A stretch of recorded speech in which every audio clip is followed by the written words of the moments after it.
I gotta be honest with you, this weekend just got way more interesting than I expected. And not in a small way. I am talking about one of those situations that can actually shake things up a bit heading into Martinsville. Because out of nowhere, we have got not just one, but two major driver changes happening at the same time. And both of them say a lot about what is going on behind the scenes right now in NASCAR. This is not just about filling seats. This is about opportunity pressure. And honestly, some big question marks about what teams are thinking moving forward. And trust me, one of these moves especially caught me completely off guard. So if you are the kind of fan that follows not just the races, but everything happening around them, driver decisions, team strategies, all that stuff, you are going to want to stick through this one. And hey, real quick, if you are new here, go ahead and hit that like button and subscribe. This channel is just getting started. We are chasing our first 10,000 subscribers, and it is all about real NASCAR fans talking. NASCAR the way it should be. So let us start with the first move, and this one involves one of the busiest guys in NASCAR right now, Ross Chastain. If you have been following this season closely, you already know Chastain has been everywhere.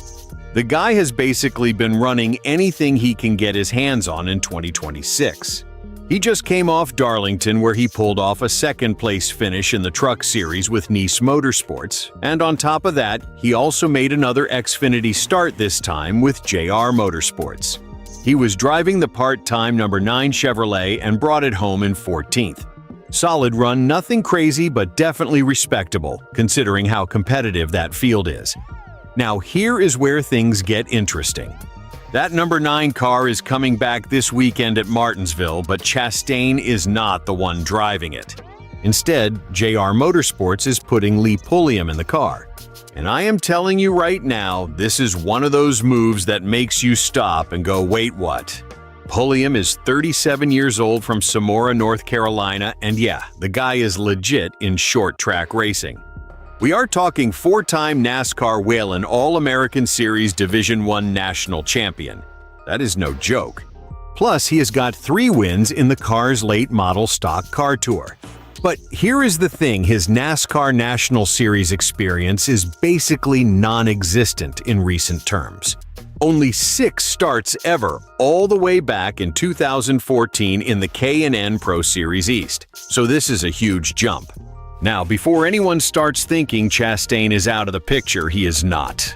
He is still racing this weekend at Martinsville, just with a completely different team. He is going to be driving the No.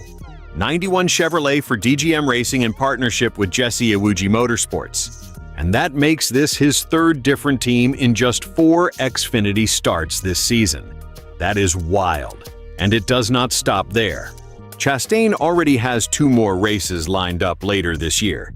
He is scheduled to run at Watkins Glen in May and Sonoma in June, with Jordan Anderson racing the same team he ran with earlier this season at Atlanta and COTA. Now here is something really important that a lot of fans might overlook. The rules have changed. Full-time Cup drivers with more than 3 years of experience can now run up to 10 Xfinity races per season. That used to be capped at 5. So do not be surprised at all if we see Chastain back in that number 9 car again later this year.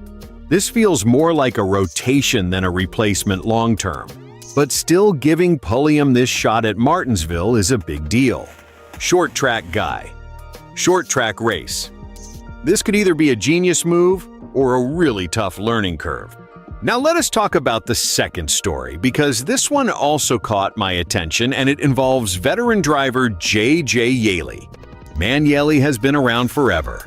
We are talking about a guy who tried to make 2026 his 22nd Cup Series season and 23rd in NASCAR national competition. That is insane longevity. He attempted the Daytona 500 with NY Racing Team, did not qualify, but then came back the next week at Atlanta and made it happen.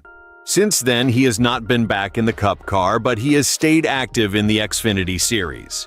He ran at COTA with Young's Motorsports, where Brad Perez actually had to step in mid-race and finish 28th. Then Yaley came back at Darlington with Hettinger Racing and finished 25th. And here is where things get chaotic. That no. 5 Ford from Hettinger Racing has basically been a revolving door this season. They have already used multiple drivers, Luke Fenhouse, Tyler Gonzalez, and Chandler Smith, and now they are adding another name to that list for Martinsville. Yaley is out for this weekend, and replacing him is Luke Baldwin, 19 years old, making his Xfinity Series debut. And again, this is one of those moves where you cannot help but be curious. Baldwin has only run 5 Truck Series races, all in 2025 with ThorSport Racing. His best finish was 12th at Pocono, and he actually already has experience at Martinsville, where he finished 22nd. So at least he is not going in completely blind.